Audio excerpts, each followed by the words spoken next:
ಈಗ micro finance ಲೋನುಗಳನ್ನು ಕೊಟ್ಟು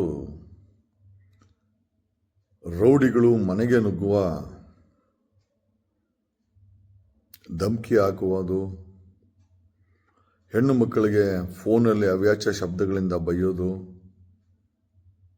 ಸಾಲ ಕಟ್ಟಕ್ಕಾಗಲ್ಲ ಅಂದರೆ ಸೂಸೈಡ್ ಮಾಡ್ಕೊಂಡು ಸಾಯಿರಿ ಅಂತ ಧಮಕಿ ಹಾಕೋದು, ಅವ್ರಿಗೆ ಹಿಂಸೆ ಕೊಡೋದು, ಇಷ್ಟೆಲ್ಲ ಆದರೂ ಲೋಕಲ್ ಪೊಲೀಸವ್ರಿಗೆ ಕಂಪ್ಲೇಂಟ್ ಕೊಡೋಕೆ ಲೋಕಲ್ ಪೊಲೀಸರು ನಿಮ್ಗೆ ಯಾವನ್ ತಗೊಳಕ್ಕೆ ಕೇಳಿದ್ದ? ಹಾವೇರಿಯಿಂದ ರಿಪೋರ್ಟ್ ಆಗಿದೆ. ಹಾವೇರಿಯಲ್ಲಿ 150 ಹೆಣ್ಣು ಮಕ್ಕಳು ಸಾಲ ತಗೊಂಡಿದ್ದಾರೆ. ಹೆಚ್ಚು ಕಡಿಮೆ ಎಲ್ಲ ಸೂಸೈಡ್ ಮಾಡ್ಕೊಳ್ಳೋ ಲೆವೆಲ್ಗೆ ಬಂದಿದ್ದಾರೆ. ಅಲ್ಲಿಂದ ನಮಗೆ ಕರೆ ಬಂದಿತ್ತು. ಹಳ್ಳಿಗಳ ಕಡೆ ಮೈಕ್ರೋ ಫೈನಾನ್ಸ್ ಕೊಡುವ financial institution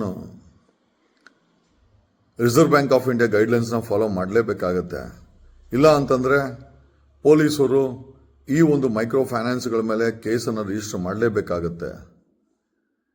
Reserve Bank of India guidelines ಏನಿದೆ ಅಂತಂದರೆ, ಯಾವುದೇ ಕಾರಣಕ್ಕೂ ನೀವುಗಳ ಹರಾಸ್ಮೆಂಟ್ ಮಾಡೋಂಗಿಲ್ಲ, ಕಾನೂನನ್ನ ಕೈ ತಗೊಳಂಗಿಲ್ಲ. ಮೈಕ್ರೋ ಫೈನಾನ್ಸ್ ಅವರು ನಿಮ್ಗೆ ಏನೇ ಬೇಕು ಅಂದರೂ ನೋಟಿಸ್ ಕೊಡಬೇಕು, ಜಪ್ತಿ ಮಾಡಬೇಕಾದ್ರೆ ಕೋರ್ಟ್ಗೆ ಹೋಗ್ಬೇಕು.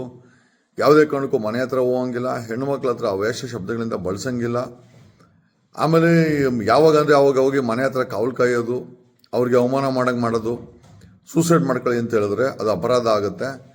ಇದೆಲ್ಲ ವಿಚಾರ ಲೋಕಲ್ ಪೊಲೀಸರಿಗೆ ಕಂಪ್ಲೇಂಟ್ ಆದರೆ ಲೋಕಲ್ ಪೊಲೀಸರು ಈ ಮೈಕ್ರೋ ಫೈನಾನ್ಸ್ಗಳ ವಿರುದ್ಧ FIR ಅನ್ನು ದಾಖಲಿಸಬೇಕು. ಇಲ್ಲ ನಮ್ಮ ಗಮನಕ್ಕೆ ಬಂದರೆ ನಿಮ್ಮ ಮೇಲೆ ಕ್ರಮ ಆಗುತ್ತೆ ಅಂತ ಈ ಮೂಲಕ ಹೇಳುತ್ತಾ, ನಮ್ಮ ಜನ ಯಾರು ಕಳ್ಳರಲ್ಲ. ಅಕಸ್ಮಾತ್ ಸಾಲ ತಗೊಂಡಿರ್ಬೋದು, ಅವರು ಕೂಡ ಐ ಥಿಂಕ್ ಸೆಲ್ಫ್ ರೆಸ್ಪೆಕ್ಟ್ ಇರುವಂಥ ಜನಗಳು. ಅವರ ರೆಸ್ಪೆಕ್ಟ್ಗೆ ಮೈಕ್ರೋ ಫೈನಾನ್ಸ್ಗಳು ಕೈ ಹಾಕೋದು, ಗೂಂಡಾಗಳು ಬಿಡೋದು, ಅವ್ಯಾಚ್ಯ ಶಬ್ದಗಳನ್ನು ಬಯಸೋದು, ಹೆಣ್ಣು ಮಕ್ಕಳಿಗೆ ಸೂಸೈಡ್ ಮಾಡ್ಕೊಳ್ಳಿ ಸಾಲ ಕಟ್ಟಕ್ಕಾಗಲ್ಲ ಅಂತಂತ ಹೇಳ್ತಾರಂತೆ ಗೂಂಡಾಗಳು. ಇವರು ಮೈಕ್ರೋ ಫೈನಾನ್ಸ್ ರಿಕವರಿಗೆ ಗೂಂಡಾಗಳನ್ನ ಬಿಟ್ಟಿರುವಂಥ ಈ ವ್ಯವಸ್ಥೆಯನ್ನು ವಿರೋಧಿಸುತ್ತಾ, ಈ ರೀತಿ ನಡೆದರೆ ಕರ್ನಾಟಕದ ಯಾವುದೇ ಮೂಲೆಯಲ್ಲಿ ಇದಕ್ಕೆ ನಮ್ಮ ವಿರೋಧ ಇರುತ್ತೆ ಅಂತ ಹೇಳುತ್ತಾ ಈ ಒಂದು ವಿಡಿಯೋನ ಮುಗಿಸ್ತಾ ಇದ್ದೀನಿ. ಧನ್ಯವಾದಗಳು.